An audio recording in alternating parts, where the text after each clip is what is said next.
Well, today, Donald Trump is demanding an apology from Hillary Clinton for comments that she made about him at Saturday's Democratic debate. Clinton made a claim that ISIS is using videos of Trump insulting Muslims in order to recruit more jihadists. Trump responded, calling it nonsense. With us from Washington is CBS News Senior political editor Steve Chaggaris. And here on set with us, CBS News Elections Director Anthony Salvanto. Thank you both for joining us.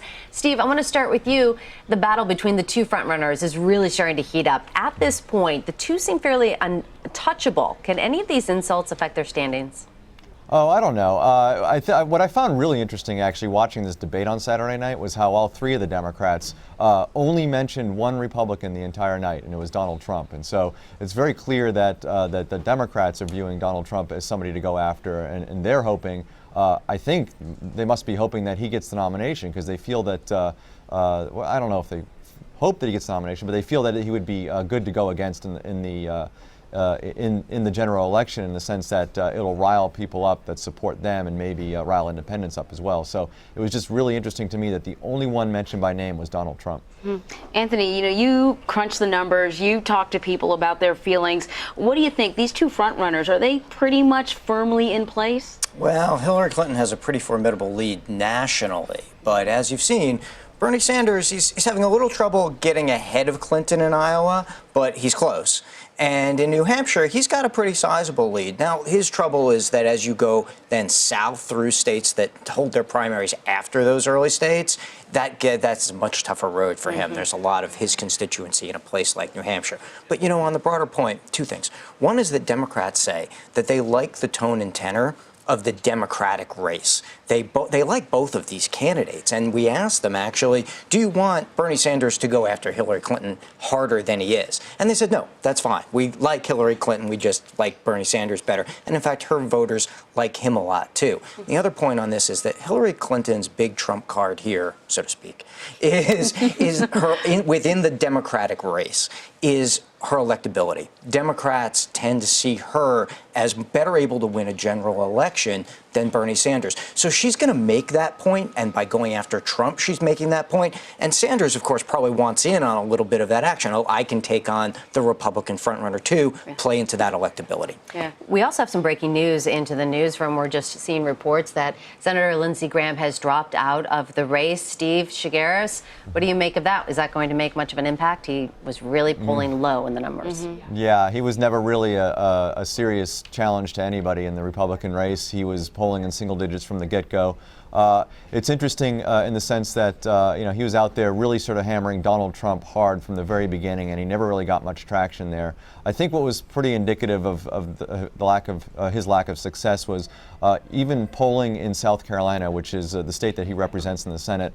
He was in low single digits there among the Republican presidential candidates. It was pretty clear there was not a real path for Graham. I think he hoped that he could have mimicked what John McCain, his sort of mentor in the Senate, did in New Hampshire in 2008, but it just never really materialized. Graham was just mired in the low single digits and never really got any traction. So then, Steve, who absorbs his voters? And maybe they're not a lot, but who absorbs them, not just the voters, but the money that would have been donated to his campaign? I mean, we're talking about fractions compared to everybody else. We're talking about nothing in terms of voters and in terms of money, but I mean, I guess, the people that were sort of in line with Lindsey Graham, probably more the establishment type candidates like Marco Rubio, Jeb Bush, John Kasich, Chris Christie. But I mean, you're talking about very, very few people. And Anthony, let me ask you, would his endorsement make or break it for anybody in South Carolina? I think, to your point about absorption, some of this is going to be in the discourse. What you're seeing right now in the Republican Party is a little bit of debate over just how to handle ISIS. Everybody wants to be tough on them. But, what Senator Graham was saying from the get-go is we might need boots on the ground. We might need troops over there, trying to do that sort of hard truth, give that to the American people. But there's differences of opinion on that in the Republican Party. And some, say we bomb, some say we take other measures. And I think not having that voice then sort of changes things maybe one step closer towards the other side.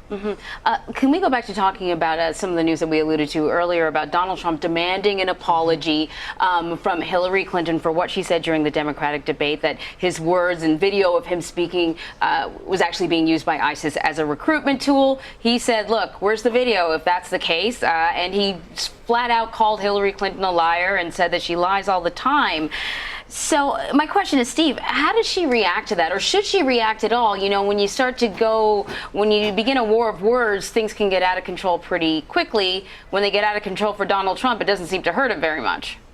Yeah, I mean, I'm not sure she needs to apologize to Donald Trump, and I'm not sure she's going to do that. She's talking to Democrats right now, and Democrats want to see candidates be tough. And, I think she's trying to prove to voters in the Democratic Party that she can stand up to people like Donald Trump, and that's the whole goal here. And so her talking tough on Saturday, just because she might not have had all the facts straight, I don't think that's going to really affect her negatively among the people that are going to be voting in or caucusing in Iowa or voting in New Hampshire. And so, she's trying to prove to them she can be their general election candidate and win next November against somebody like Donald Trump.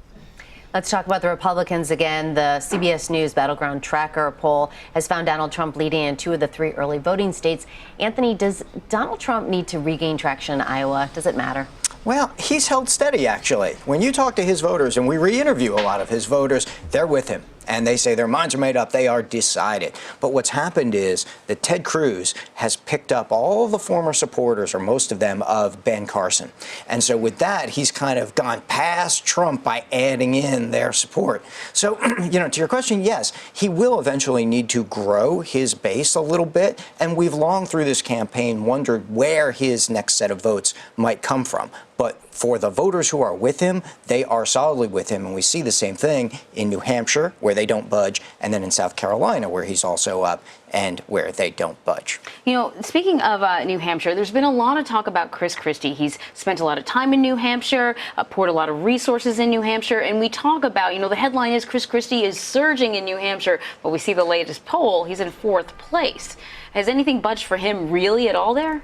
He's now in contention for 2nd place behind Donald Trump. So he's within striking distance of that. And if you look at growth, I would say yes, because he's gone from 5% to 11% in the span of a month. That's kind of a big jump when you've got a crowded field. Having said that, where does he go from here? Now he's fighting with Marco Rubio. Now he's fighting with really Jeb Bush for that part of the party that wants to be seen as effective. The good news for him is that New Hampshire voters do see him as potentially effective as a commander-in-chief, as a legislator, or as an executive.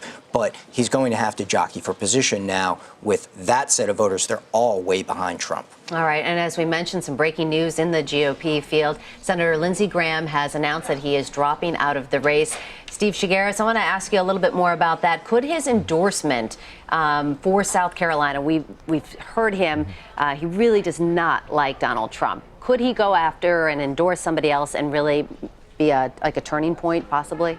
Well, there was a whole theory that part of the whole reason why he was running is to sort of present or put himself in a position to be, really a kingmaker in South Carolina. And yeah, that endorsement is going to be very valuable to the people who are left after Iowa and New Hampshire. South Carolina is the next state to vote after those 2 states. And I think, a lot of the candidates, obviously not Donald Trump probably, but most of the others would love to have Lindsey Graham's endorsement in that state. That would be a huge boost. Sort of like when Scott Walker dropped out of the race earlier this year. There are a lot of the Republicans that are going after his endorsement in Wisconsin. So, it's going to be a big fight, and I think you're going to see a lot of the candidates really sort of cozying up to Lindsey Graham in the coming weeks to try to get his support. You mentioned Scott Walker, and I'm thinking about Bobby Jindal, too. Other candidates that have dropped off, we pretty much haven't heard anything from them at all. Do you think we'll continue to hear from Lindsey Graham moving forward?